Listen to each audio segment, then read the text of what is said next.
Bueno, invitamos al compañero Horacio González. Este acto tan trascendente para los cordobeses y para los argentinos. Quiero comenzar recordando la película que acabamos de ver. Me ha emocionado tanto como a todos los asistentes a esta sala. Escuché muy bien lo que dijo Luce, quizás hasta sea no conveniente de esta película o de este noticiero, pero permítanme hacerlo porque son imágenes que yo no conocía. Apenas las noticias que leía vagamente en diarios de Buenos Aires, como joven militante de la época. Y creo que podemos decir que es un documento extraordinario, pocas veces visto, con un montaje no profesional, digamos, lo que le da mucho más fuerza. Hay un coro permanente, son los gritos de la época, y los discursos son los discursos de la época, son grandes discursos de la época. Contrasta un poco la gran versatilidad de Obregón Cano con casi el silencio de Atilio López, aunque habla algunas veces, y se percibe que faltan muchas imágenes, quizás no estén más en ningún lado, de ahí que un film, unas imágenes no resuelven el problema de la memoria, desencadenan otras cosas. Hay muchos baches, pero comprendemos que es enteramente los pasos de una tragedia. Se inicia con un conflicto en una panadería, si no entendí mal, algo de algún modo inocente. Y eso prenuncia muchas cosas, prenuncia que hay una actividad popular, que hay un gobierno popular. Hay un discurso de Obregón donde se dice que es poco un gobierno si es que no sabe fusionarse con el pueblo. Es una declaración muy atrevida esa. Esta es una época más propicia donde los medios de comunicación permiten decir que los gobernantes se parecen al pueblo y que no hay gobernantes que no se parezcan al pueblo, porque de algún modo esa evocación de relación íntima entre pueblos y gobiernos, los medios de comunicación pueden provocar, porque unifican el lenguaje, porque de algún modo, sin decirlo explícitamente, indican que todos deben hablar de una misma manera. Entonces, el modo de representación de lo popular, de un gobierno electoralmente legítimo, está muy mediado por los medios de comunicación. Esto que vimos acá es parte también de la historia de la televisión argentina, es una parte muy importante de cómo usan la palabra los reporteros, los entrevistadores, cómo se hacen los enfoques de cámara.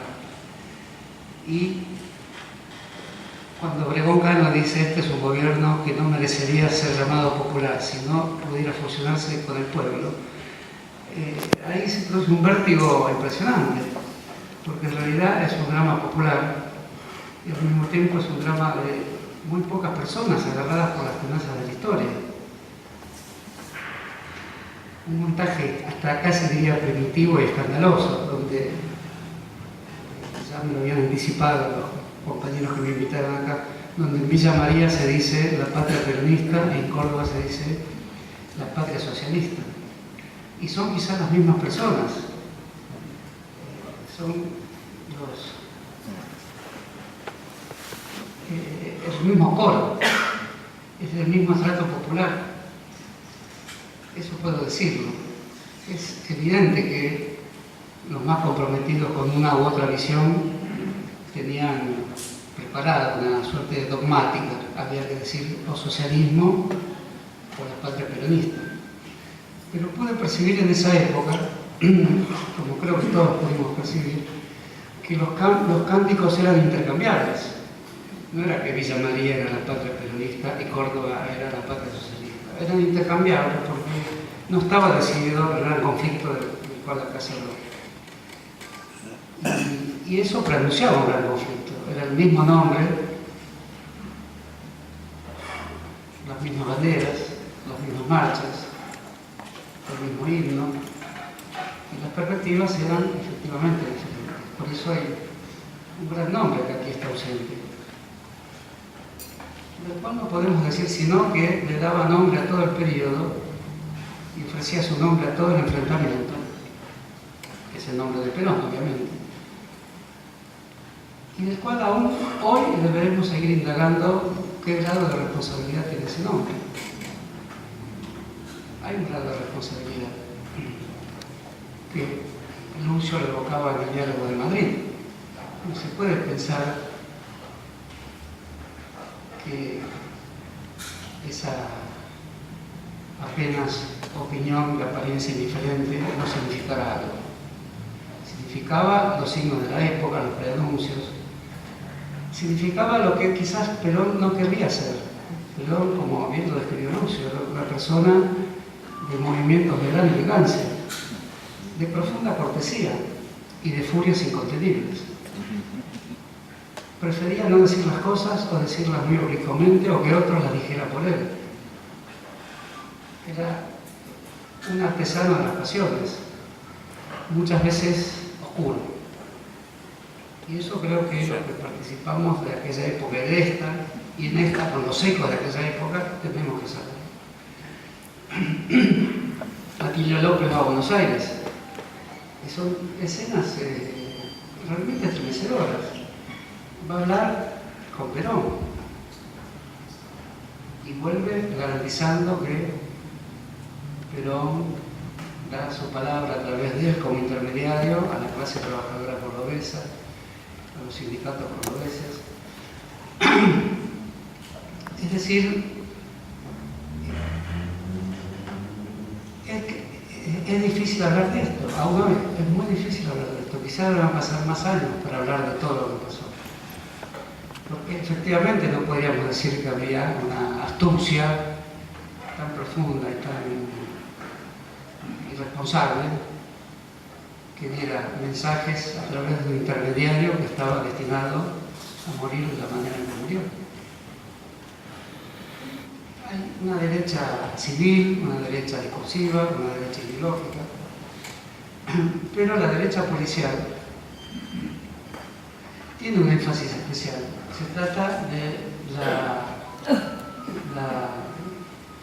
la acumulación de disparos. Si en política, en época de violencia cruzada, de una manera que hoy deberíamos saber explicar mejor, se entiende que la muerte en adversario significa un signo, digamos, un hombre es un signo, voy a decir algo terrible, con una bala alcanza. Esa sería una visión de izquierda, del modo en que se toma a una persona que es un signo como algo que significa la muerte decidida en un comité, sigilosamente, por el trazado de un plan. En este caso, la cantidad de disparos es una evidencia basada en la ideología del terror. Cuando se pasa a la ideología del terror, la sociedad cambia absolutamente. Y después de la evidencia de que había una sociedad del terror que se estaba instaurando, es decir, todos los hechos son extremadamente simbólicos, ¿no? La política es difícil que haya una muerte que no sea simbólica, aunque sea accidental. Si se planifica, es una forma aleccionadora. A otros que piensan como el muerto les va a pasar lo mismo. Los cánticos de las izquierdas peronistas estaban llenos de estos inocentes ejemplos que fueron tan costosos. Motivo además para que sigamos reflexionando sobre eso.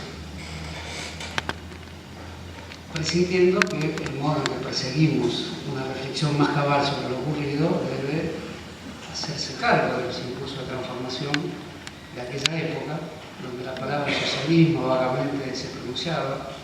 En un momento Obregón Cano dice el capitalismo liberal. Diciendo eso podría suponerse que la frase seguía la palabra socialismo. No fue así lo que vimos. La frase que seguía era el latinoamericanismo, una sociedad democrática. Es una encrucijada de lenguaje importante de toda la juventud peronista, la juventud trabajadora peronista, de montoneros. Y quizás ya no del mismo Perón, que había dicho socialismo nacional en una frase audaz y totalmente equívoca. ¿Qué responsabilidad tiene Perón como un sujeto absolutamente equívoco de la historia argentina?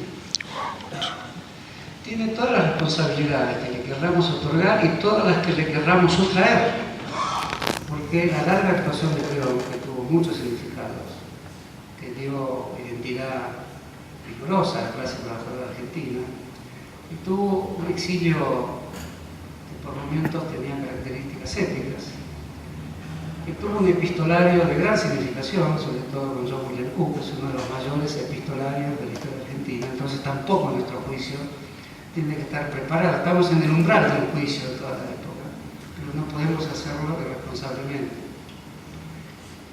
Es tan conmovedora esta cuestión que es muy probable que en ese juicio Perón no salga indemne, como puede salir de muchas otras. No se deben afligir los peronistas presentes y los que cargamos una memoria peronista, aunque la interpretemos hoy de tan diversos modos, porque puede salir indemnes de todos y cada uno de los tribunales de la historia que se puedan hacer, y de algunos otros no. De este sale poco indemne, hay que decirlo, sale muy poco indemne, y no es por no decir que de otros sale mucho más indemne, y que incluso sale de una manera que el pueblo argentino sabrá conmemorar en el futuro. Esa memoria no se ha agotado, y no se ha agotado porque este tribunal es un tribunal de enorme complejidad, y los jueces son los jueces, los conjueces son una porción muy mayoritaria del pueblo argentino. En ese sentido, lo conmovedor es la figura de López, de Hipólito Atilio López, que creo conjeturar sin conocer demasiado sobre ese rostro más de la tierra, digamos así, sobre esa peinada concomina, ese bigote de una época anterior, un poco anacrónico ya para los 70. Ese Hipólito debe ser una familia radical, si no me equivoco. Bueno, una conjetura que veo. De modo que es evidente que había algo en Atilio López que quiso amplificar en la época. Un frente social gremial, que es lo que hoy urgentemente precisamos también. Con la memoria periodista y con los nombres que le damos no alcanza para sostener las transformaciones, pocas, muchas, yo creo que muchas, para un país tan terrible como la Argentina. Que hay otros más terribles, sin duda. En el mundo están coches bombas y está la cárcel de Guantánamo. Es decir, esto aflige la condición humana, pero lo que pasó en la Argentina, con la Estesa, del mismo modo lo aflige. Porque por la misma época el asesinato de Silvio Frondizi significa lo mismo. 80 balazos, 150. Esto quiere decir, podemos hacer cualquier cosa con los cuerpos y podemos construir cualquier arquetipo de asesinato que gobierna la sociedad argentina. Y si los políticos que estaban de acuerdo con esto podían eximirse, no Otero no se exime, dice claramente, anuncia lo que va a pasar. Otero es un personaje de profunda procacidad. Yo como militante lo puedo decir, era un ser procaz. Así nomás. Y así esos discursos que vimos acá. Es un testimonio impresionante de lo que vimos acá. Es decir, llamaba a construir la maquinaria del asesinato del ministro de Trabajo. Y lo llamaba a construir con un lenguaje que hasta impresionaba a Lorenzo Miguel. Lorenzo Miguel siempre fue así. Ese film es impresionante. Lorenzo Miguel intentaba aplacar, es de los que, si hubiera preferido decir qué tenía que ocurrir, hubiera dicho que no ocurra esto. Y cuando tuvo que actuar, actuó, avaló, acompañó y dijo aquello que los asesinos le reclamaban. Porque el peronismo en su conjunto es un poco así. Hubiéramos preferido que esto no pase, podríamos decir mucho. No Otero buscaba que esto pase. Pero Lorenzo Miguel, del cual hablamos tan mal durante tanto tiempo, y por supuesto puedo decir que sigo formando parte de las filas de los que no nos gusta de Lorenzo Miguel, pero lo hemos visto acá, porque es un film excepcional, retrata formas de procedimiento, dijo todos somos peronistas, y como me venían comentando los que se vieron en este film, digamos así, la actuación de los dos, de los dos que dijeron el pueblo gobierna, nos fusionamos con el pueblo, pero eran dos como solitarios ahí, Obregón Cano y me alegro que los compañeros de ellos dos, sobre todo Obregón Cano, que hayan dicho que se llevaban bien, porque sería una pena que no se llevaran bien estos dos personajes trágicos de la historia argentina, absolutamente trágicos. Obregón festejándole su edad, sigue siendo un personaje trágico de la Argentina. Encima lo encarcelan a destiempo, revela su afiliación montonera, participa del partido montonero, más no podemos pedirle esclarecimiento para la época, pero era el partido montonero el frente social y político más amplio que Obregón anunciaba en todos sus movimientos. Se llamaban a otros sectores sociales, está claro acá. Claro, en la manera del entierro de López. Son imágenes muy impresionantes, porque fue de los primeros asesinatos de la Fresal. No creo que haya sido el primero, pero corresponde más o menos a una cronología siniestra. Es estar ahí con Atilio López, que aparece con la mirada cabizbaja cuando habla Otero, cuando se grita de yanquis nazistas terroristas. Hay que decirlo también, son cánticos desdichados. Son cánticos desdichados, y el peronismo no por esto dejó ni deja de ser un movimiento popular. Mayor contradicción aún, un movimiento popular con esos cánticos de una burocracia sindical que quizás la forma de atender el complejo problema de la burocracia sindical no era decir se va a acabar, se va a acabar. También hay que saber ahora que gritar en plaza pública, ese coro en el que todos participamos. No vine aquí a decir que me arrepiento de haber cantado lo mismo que escuché cantar acá, por eso la película a determinada edad se ve con mucha preocupación. No digo que me arrepiento, pero digo que hoy quizás los beneficios de la edad, ese tipo de cánticos tampoco eran los más oportunos para tratar la cuestión de la burocracia sindical. Pero ¿quién puede impedir un cántico de plaza? ¿Quién puede decir que se lidió? Podría decir, no, este no era el camino. Por ejemplo, Lucio. Yo no sé si estuviera de acuerdo con Lucio, decir, pero entiendo perfectamente ese pensamiento. Ese pensamiento pertenece a lo que tantas veces el político reclama de sí mismo, tener prudencia. Quizás elegir otro vicegobernador hubiera sido más prudente, pero lo podemos decir hoy. Y como hoy es hoy, es decir, lo que vivimos en el film, sella algo muy profundo. Esto ha ocurrido. Aún no viendo un film, también ha ocurrido. Y quiero decir, reafirmar que las escenas que faltan son también tremendas. Falta la entrada de la policía en la casa del gobierno, falta qué pasó durante esa prisión suave, después las prisiones no eran así. ¿Dónde fue tomado Atilio López? ¿Quiénes fueron los asesinos? Todas esas imágenes faltan. Falta Perón, que aparece en un cuadro solamente, y mencionado como exorciso. ¿Cómo mencionar a Perón en esta situación? En el intento desesperado de traerlo de este lado, no como alguien que complaciente aceptó, complaciente, como mínimo fue complaciente, pero no haberlo planificado. Fue complaciente con un golpe de Estado contra la democracia que el peronismo venía a constituir. La gravedad que tiene este hecho es inconmensurable.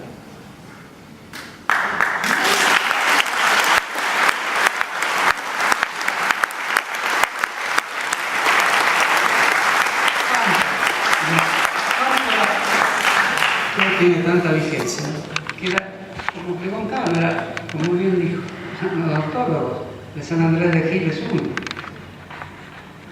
El personaje cámpora conservador del partido, una afiliación como el de Solano Lima, venía el conservadorismo de los 40.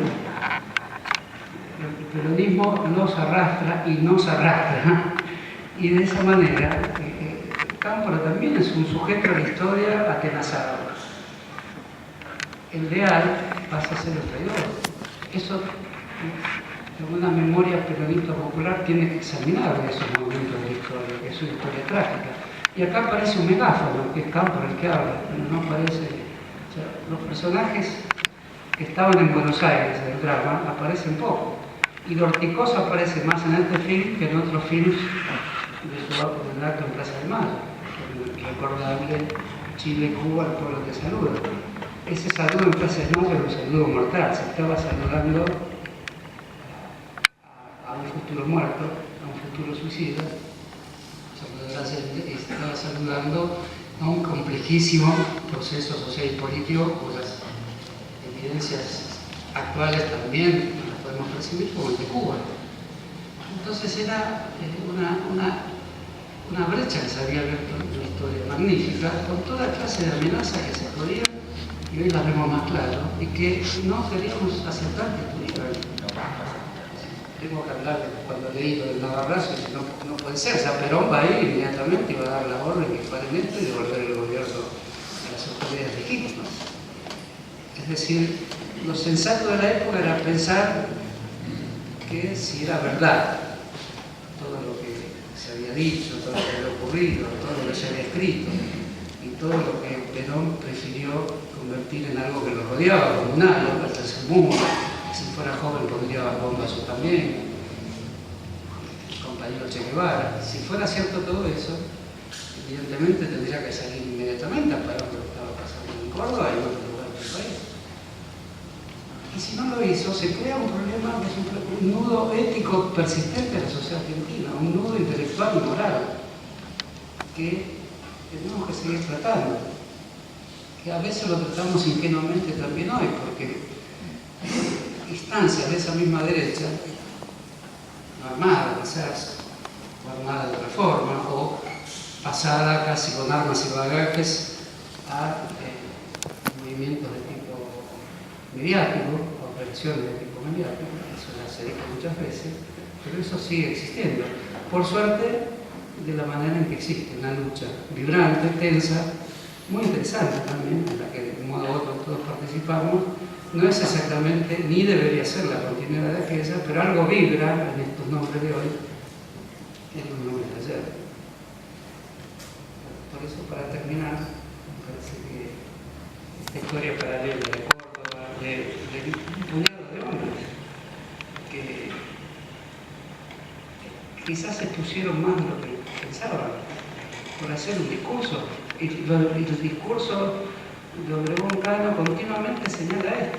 Dice, había dos caminos, el armado y la democracia. Por suerte, entramos por la vía de la democracia. No podía un político como Obregón Cano, como Cámpora, el Tío, no podía ser un político armado. Podría tener una cierta condescendencia, continuamente lo dice en el discurso, lo dice varias veces, por los jóvenes que dieron la vida y la libertad. Y eso, evidentemente, era un signo de salutífero, de saludar y de salud pública y de salvación pública también. Quizás, dicho todo esto, se debería decir si aquellos jóvenes que habían dado la vida y la libertad debían cesar su tarea que los llevaba a dar la vida y participar de las instituciones representativas de otra manera, que era muy difícil, pero no había llamado a la desmovilización con esa misma palabra. Ahora hay que desmovilizarse. Pero la pregunta, que no dejaba de ser justa, es, después de tanto que circuló la historia de esta manera, viene una orden de desmovilización con una elasticidad que había cierta razón en no atender de una manera ni urgente ni rápida, pero tampoco había razones muy profundas para pensar que la vía armada podía seguir en las mismas condiciones con Perón en la presidencia, con Obregón Cano en Córdoba, con Rangón en Salta, con Martínez Vaca en Mendoza y con Videgain en Buenos Aires. Decir esto muchos años después no solo es tarde, sino que es también un poco ingenuo, pero de esas ingenuidades creo que hoy debemos extraer mayores conocimientos, porque quizás cuando pasan muchos años todos se serenan más y pueden pensar la batalla de las Termópilas de otra manera. Estamos pensando sobre espectros del pasado muy antiguos. Acá no hay tantos espectros del pasado.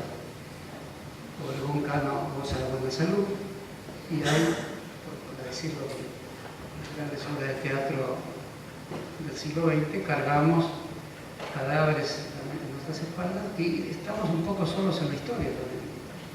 Es decir, se hicieron actos y se empeñaron acciones, como un marco histórico-político que no existe, por lo tanto como cadáveres que cargamos muy pocos y conmemoraciones que hacemos muy poco. Entonces es justicia para el pueblo argentino, además de que la justicia funcione para este tipo de golpistas y para este tipo de asesinos. Golpista y asesino en este caso era lo mismo.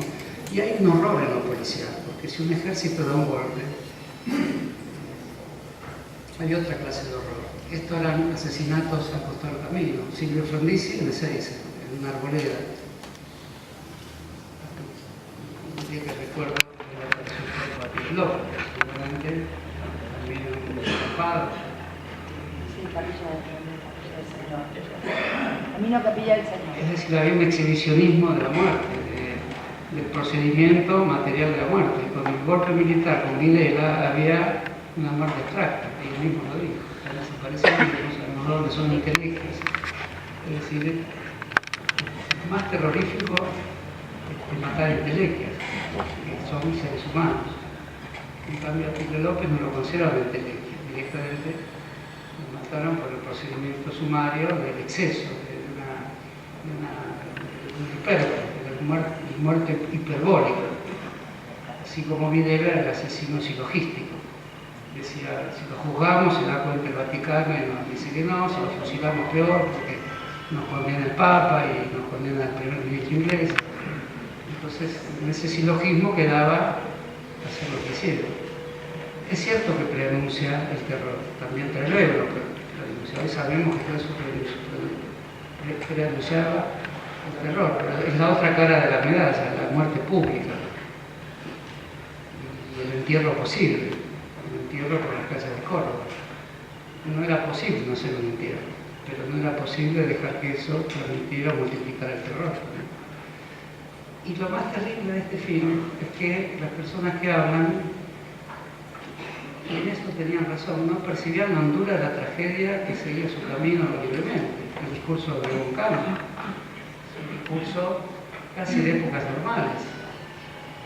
Si hubiera hecho el discurso verdadero, es decir, acá se abre una época nefasta y oscura para el país, hubiera debido hacer ese discurso e irse enseguida a México.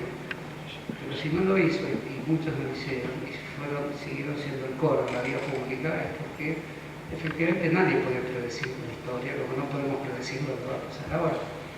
Pero lo que puede pasar ahora va a ser mucho mejor si sabemos analizar imágenes, palabras, discursos, conmemorar adecuadamente. Hay un arte en la conmemoración necesaria, como es esta, absolutamente necesaria.